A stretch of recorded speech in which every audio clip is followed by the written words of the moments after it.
Hari Om. The next sutra is 27th sutra. Tasya Vachakah Pranavah.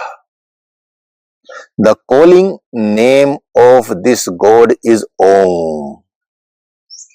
The three words Om, Tat and Sat, which occur in the 23rd slok of the 17th chapter of Gita, denote the Supreme Being and remind us for Him the Yajna, the Vedas and the Brahman were drawn from Om.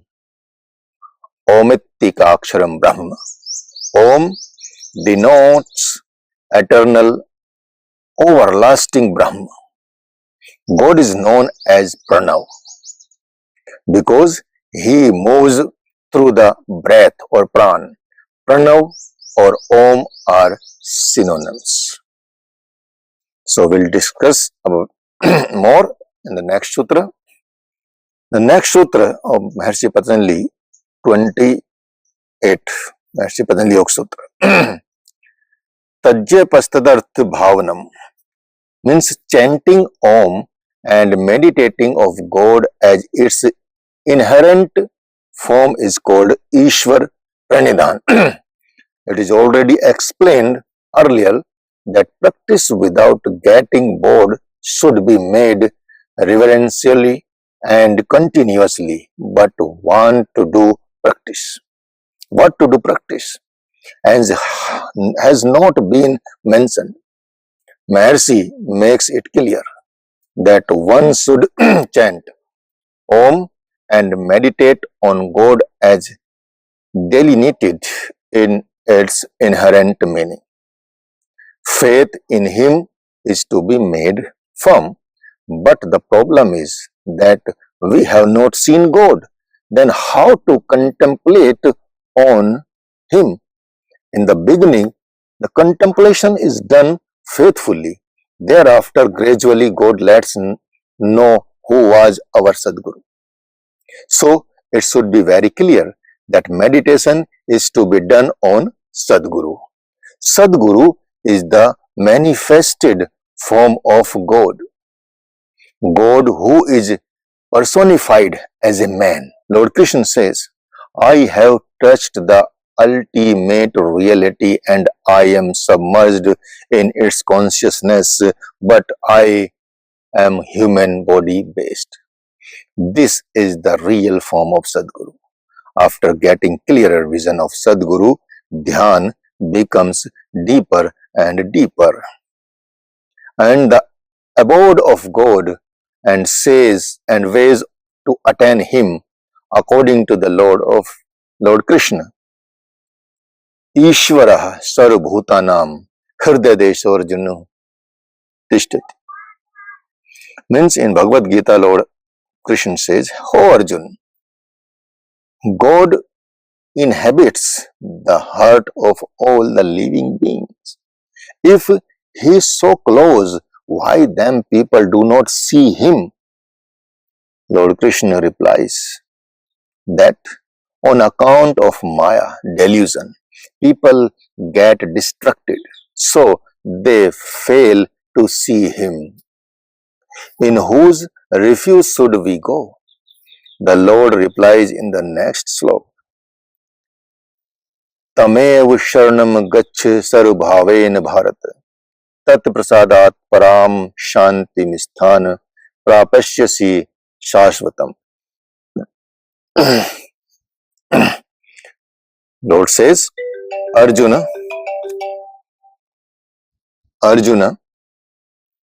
you take the shelter of God who is present in your hearts. In your heart, go to Him wholeheartedly. If your faith is divided among various gods and goddesses, your devotion would never be singular. And it would fritter away. So, wholeheartedly you should go to God, who is in your heart. Generally, it is very difficult to break the shackles of customary beliefs that we made already in the whole life. If you succeeded in breaking them away and take the shelter of one God, what is the gain? Tat prasadat param shanti. By his blessing, you would attain supreme peace and would get that place which is permanent and eternal. You would be everlasting and immortal. This is known as Akshay Dham or Kaivalya Pad. But the problem is that we have not seen God who inhabits our heart. How to take his refuge? What is the technique? In the next slok, Lord Krishna says, Arjuna, now you listen to my most mystical words. What God says in Bhagavad Gita? मन मना भव मद भक्तो मद्याजी माम नमस्करु मामे वैश्यसी सत्यम ते प्रति जाने प्रियोवसी में 18th chapter 65th slok 65. Arjun, you concentrate on me, salute me and become my singular devotee. I speak truth, you would live in me. Means you always will be in my heart, or you are not separate from me. And next, Lord Krishna says, Sarv dharman parityajya mamekam sharanam vraj. Ahem tva sarupapebhyo mokshasvami ma shucha. In 66th slok, in 18th chapter, Lord Krishna says, Arjun, renounce all the dharmas and take my shelter. This dharma I will explain in the separate videos. What is sarvadharma parityajya? What is the sarvadharma you need to given up? So I will tell you later. But here, according to the demand of sutra, I am telling you. So Arjun, renounce all the dharmas and take my shelter. I would free you from all the sins. Do not grieve. The Lord has narrated that God inhabits the heart in the above 2 sloks and directs to go to his shelter. In other 2 sloks, after them he says, no, don't care for all the dharmas and come to my shelter alone. But the problem is that mind is one. What should be done? Should the total mind be surrendered to God who is in the heart, or should it accept the refuge of Krishna who is physically present before Arjuna? The solution is very simple. If one wishes to attain God present in the heart, one has to go to the shelter of Sadguru who is physically available and who is an enlightened soul.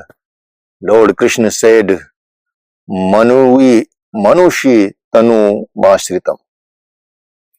Although I am placed in the absolute being after perceiving him, still I am circumscribed by human body.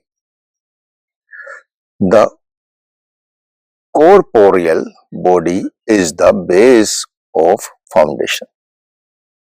The Lord now tells the technique, and he says, Yadaksharam Vedvido Vadanti Vishanti Yaddatayo Vitaragaha Yadichanto brahmacharyam charanti tatte padam sangrahin pravekshe. 11th slok of chapter 8 is Lord Krishna says, the Supreme Being who is described by the enlightenment Mahapurushas as everlasting, with whom the dispassionate saint merge, whom the saints who pursue strictly celibacy, love and adore, is now being described by me in short. And what he says in the next sloks of Bhagavad Gita. All Bhagavad Gita is about yoga. You can understand this thing. And if you deeply study Bhagavad Gita with Patanjali Yoga Sutra, you will master the Patanjali Yoga Sutra and as well as Bhagavad Gita. Sarv dwarani sanyamya mano hridaya niruddha chay murdhyadhatmanah pranamastito yog dharanam. So, he who after restraining all the senses, after withdrawing all the passions, after fixing mind in the heart and after retaining the yoga technique in inner self, you can understand the real thing and you can understand the meaning of Guru and how can understand the Sadguru, how can understand the God and how to go Ishwar Pranidhan form of how to get accomplishment. Omitikaksharam Brahma Vyaharan Manusmarana Ye Prati Tejindeham Sayati Pramam Gatim. Chants Om, the symbol of eternal Brahm, and meditates on my form and kick off the body consciousness, instantly attains the final goal. Here, Sri Krishna empathetically says to go to the shelter of God who inhabits the heart in the form of effulgent light, but we have never seen such a God. So, how to go to his shelter? As a solution, he directs to come to his own as solution. He directs to come to his own shelter. Sri Krishna calls himself a Sadguru. Thus, we come to conclusion that to attain God, one should take the shelter of a self-enlightened Sadguru. Sadguru is a state of spiritual ennoblement. The contemplation of his feet alone is the way out.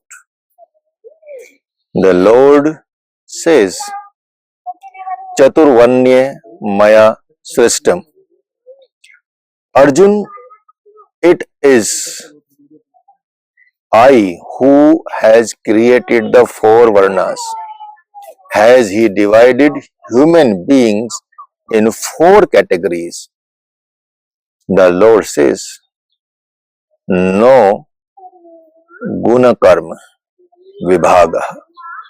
Gun karma vibhagash. I have divided karmas on the basis of their attributes. Gun or attribute is a standard or weighing device. Gunas are three in the numbers: Satvik, Rasik and Tamsik.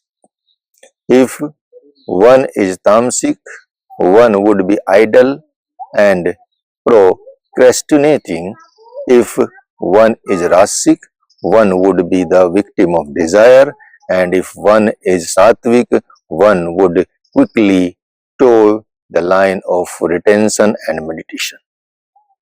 Thus, Lord has divided karmas on the basis of their attributes. The Yoga Siddhi, yogic technique, is yajna, sacrifice. Translating it into action is karma. According to the Gita, karma is only contemplation and meditation. Since there is a fixed technique of yoga, so it is called niyat karma. Niyat karma has been divided into four parts: best, better, good, and bad. I am the doer, but you take me to be non-doer, since I am the unmanifested self. You might say that Krishna is a manifested being and has a physical body, performs the act of division. So, how can he be non-doer? As an answer to be doubt, the Lord says, Ne mam karmani lipyanti ne me karma phale spraha iti mam yo bhijanati karmam bhinna se badhyate. Arjun, Arjun, karmas do not engross me because I am not attached with the result of karma. Such karmas lead to God, the realization of God. His divine touch and his state is not different from me. I am the same unmanifested form. The result of the karmas is not separate from me. It yoga means iti mam yobhijanati. Whoever knows me from his standpoint, he is also free from bondage of karma. Whatever Krishna might have been, Purushottam, the best among men, or Parabrahma, Supreme Being, his state accessible to everyone. The same thing has been reiterated by Maharshi Patanjali that Pranav denotes God. One should chant it, comprehending its intrinsic real form. Contemplate on God, who knows all, who is the Guru of all the Gurus, and who is Sadguru. But there are some such physical obstacles which do not allow meditate. So he says about it in the next sutra of 29th sutra of Yoga Sutra. So we'll discuss in the 29th sutra. Hari Om.